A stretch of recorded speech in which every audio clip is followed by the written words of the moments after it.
Chapter 3 The Snatch. Under the blanket, Sophie waited. After a minute or so, she lifted a corner of the blanket and peeped out.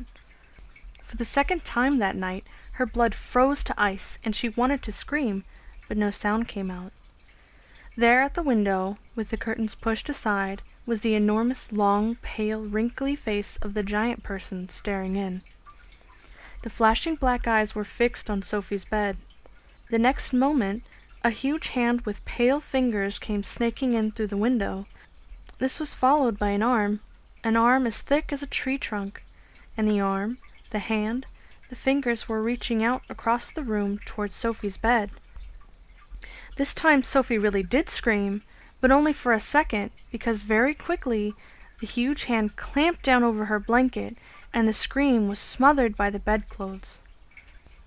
Sophie, crouching underneath the blanket, felt strong fingers grasping hold of her, and then she was lifted up from her bed, blanket and all, and whisked out of the window.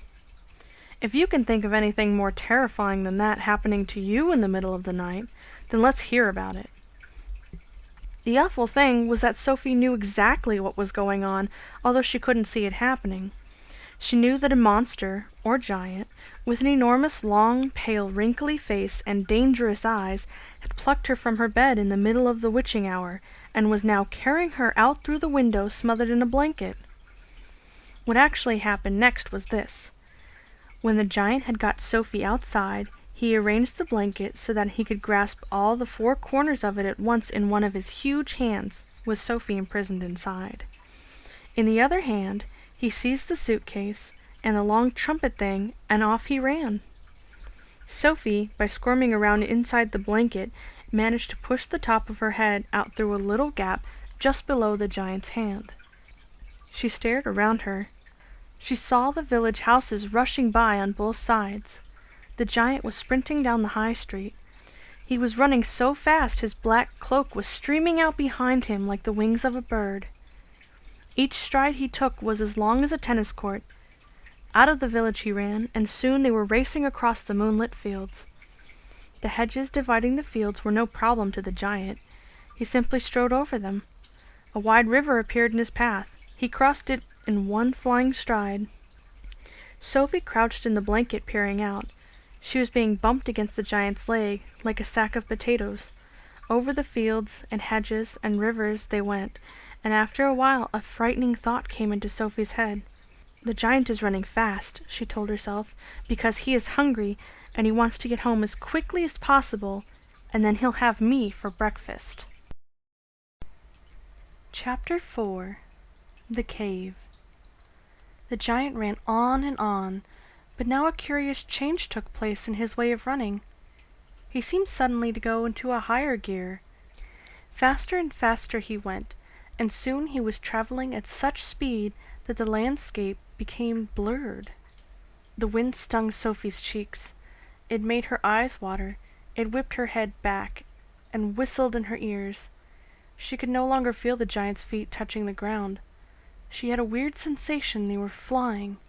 It was impossible to tell whether they were over land or sea. This giant had some sort of magic in his legs.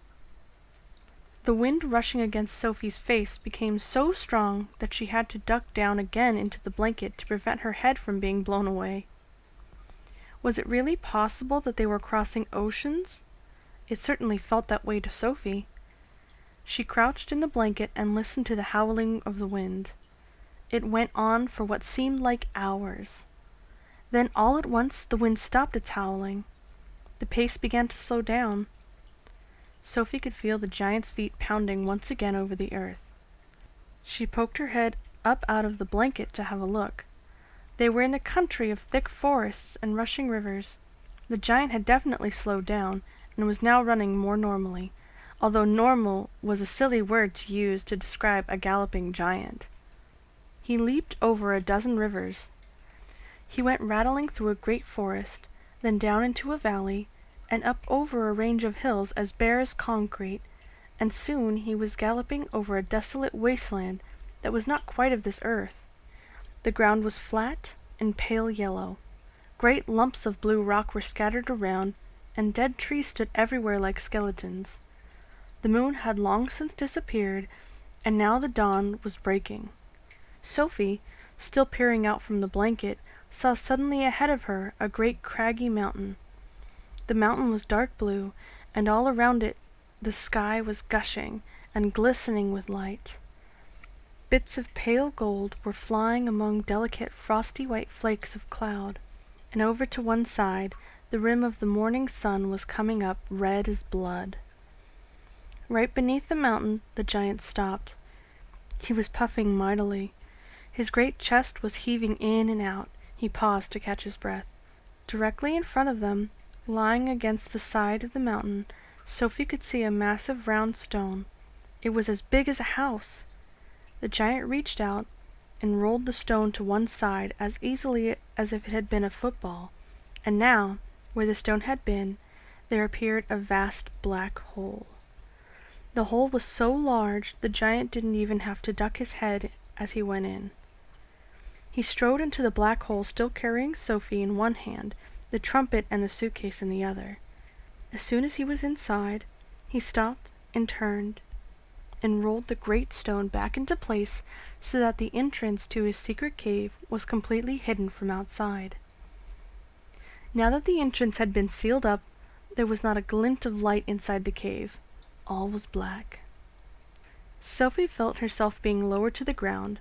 Then the giant let go the blanket completely. His footsteps moved away. Sophie sat there in the dark, shivering with fear. "He is getting ready to eat me," she told herself. "He will probably eat me raw, just as I am. Or perhaps he will boil me first. Or he will have me fried. He will drop me like a rasher of bacon into some gigantic frying pan sizzling with fat." A blaze of light suddenly lit up the whole place. Sophie blinked and stared. She saw an enormous cavern with a high rocky roof. The walls on either side were lined with shelves, and on the shelves there stood row upon row of glass jars. There were jars everywhere. They were piled up in the corners. They filled every nook and cranny of the cave. In the middle of the floor there was a table 12 feet high and a chair to match. The giant took off his black cloak and hung it against the wall. Sophie saw that under the cloak he was wearing a sort of collarless shirt and a dirty old leather vest that didn't seem to have any buttons. His trousers were faded green and far too short in the legs. On his bare feet he was wearing a pair of ridiculous sandals that for some reason had holes cut along each side, with a large hole at the end where his toes stuck out. Sophie, crouching on the floor of the cave in her nightie, gazed back at him through thick, steel-rimmed glasses. She was trembling like a leaf in the wind, and a finger of ice was running up and down the length of her spine. "Ha!" shouted the giant, walking forward and rubbing his hands together. "What has us got here?" His booming voice rolled around the walls of the cave like a burst of thunder.